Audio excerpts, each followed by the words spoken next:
Just whilst you're setting yourselves down with all the equipment, that was a really nice version of Superstition. Whose idea was that? Whose idea was the Superstition? We don't have really. We shared ideas. Shared ideas. Everyone's nice like little mashups and things. Brad's little riff and stuff on the old cajon and the kit and stuff. Arrangement. Yeah. I did the Living on a Prayer to get down on it, and then from jamming with these guys, it sort of just went into that, and it was all sort of a jamming thing. That's quite interesting because, I mean, as a musician myself, like a lot of the things I've done with original work and obviously even arranging covers with bands, it's nice when you get into a studio and you can jam those things out and those ideas really start to come to life.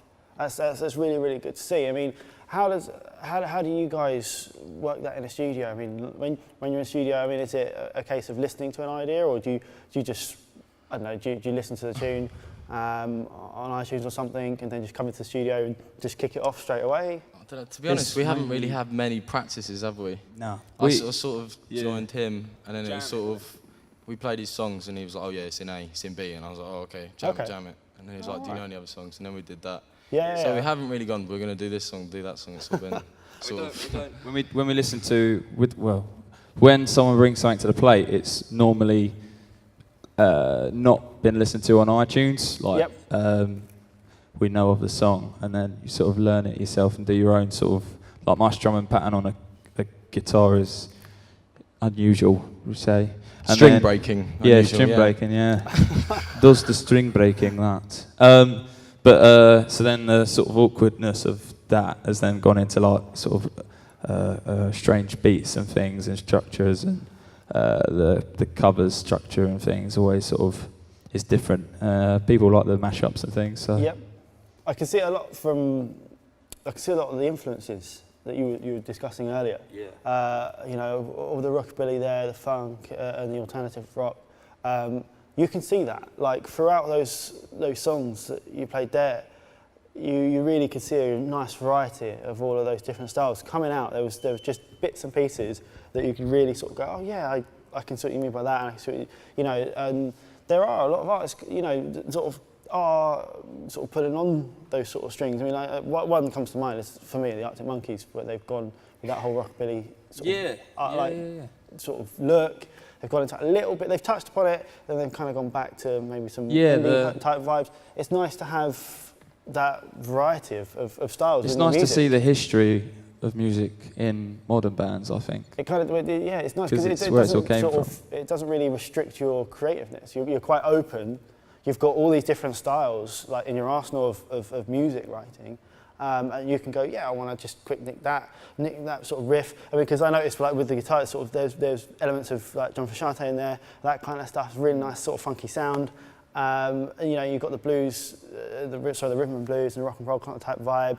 And you know, that sort of, I can see like bits of like Imelda May kind of type rock and roll thing in there at the moment. And you know, just obviously with the drums. I mean, I'm a rock drummer primarily as well, so. You know, I see a lot of that there too, and that's really nice to see all of that kind of all those styles coming together. Yeah. My question though to you guys, I mean, how do you kind of contain that? How do you, like, you know, when you're writing songs, because you've got all these different styles like available, like all these experiences that you guys have individually had. You know, how does that work in a room of three people? Because that's three creative minds working together with various different backgrounds and styles. I think everyone just says yes to ideas. That's good. So we make some nutty songs. Yeah. Because, I don't know, before, the band was, we are actually the Liabilities, really. It's Georgian Liabilities was something, it's kind of like gone on from that and built on from, it's kind of 50s to then 60s sort of stuff, if you know what I mean. Like the foundations was the 50s and then the 60s were what we at now, sort of thing. Everyone says yes. That's the main thing. And then if we don't know how to end it, just nod and agree. Yeah. If we don't know how to end it, we just go into a different chord structure and just go mad. Yeah. Nice. Normally.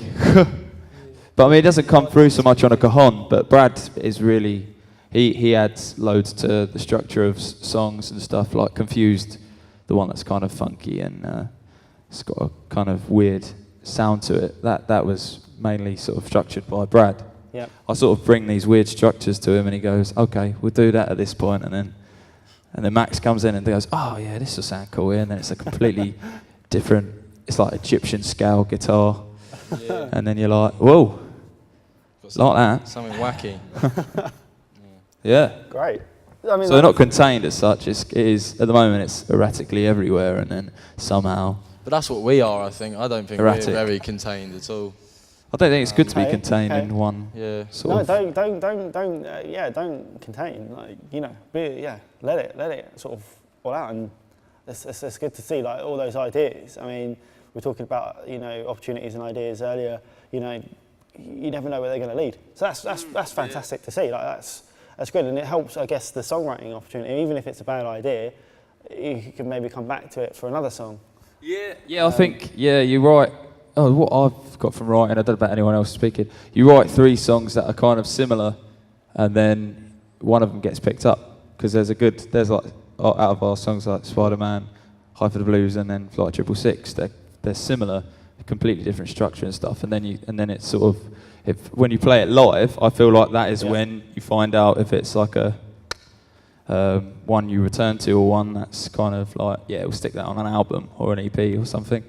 And like with all these ideas, you know, at rehearsals, do you make note? Do you ever make note of them, or is it something you just remember, or do you record rehearsals? I mean, is there any like process, or do you just? I mean, I would think sort of recording. Well, we have rehearsal every so often. For structure and stuff, and it's only the structure that we then remember. I quite like the freestyle of the guitar, and not having the set structure of riffs. I think at the moment we're at an early stage of our career, if you can call it that. How long's the band been about? About a year.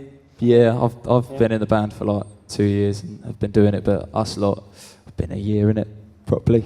Okay.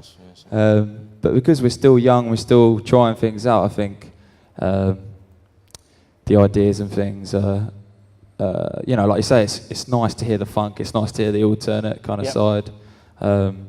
So we're not really sort of keeping it set to one. Okay. Keeping it fresh, I think. It's quite nice to keep it fresh and not start, end, I don't know. Keep it open. Keep it open, yeah. Sound like a hippie. Lots of possibilities, yeah. Free, man. Yeah. Keep it relaxed. Exactly. And speaking of that, do you have like, is there any goals that you sort of want to accomplish in the next year or so? You know, obviously you've done the introducing stage and stuff like that. Is there anything, you know, further on from that you've got planned or we're recording? I think the main thing for us is we're going back to. Oh, this is the brilliant thing. Like, I did the free music thing, and we won a recording thing at Grand Chapel, and we did a single there, and they've asked us to come back in August. So that's probably our thing. Get this EP sounding beautiful, and then hopefully from that's our sound that we can then give to people. And I really want to have a sound online and stuff that we can say, like, you know, we're proud of it and stuff. And Max has got a beautiful voice singing and stuff, and I kind of like the 2 people singing situation. I think it's fresh and it's cool, and it's a nice sound. And a 3-piece, it's kind of like you can hear everything, and it's not too there's some space there for everything. So that's probably that'd be our biggest achievement. Fantastic. I think. Once that's. When do you have a specific kind of time when you'd like that sort of to happen? To be released? Yeah. Oh, we're recording it in August, and then we'll go from there. We've recorded the single, but I don't want to release that until we've got an EP. Okay. So we've got a sound sort of thing. Well, thank you very much. Oh, thanks, mate. For coming along and performing and stuff like that. It's been absolutely fantastic, and it's great to see you guys perform and hear a little bit more about what you guys do. Thank you very much. Thanks, George mate. And Liabilities. Thank you very much. Cheers. I'll take those fruits. Thank you very much. Cheers, guys. Okay.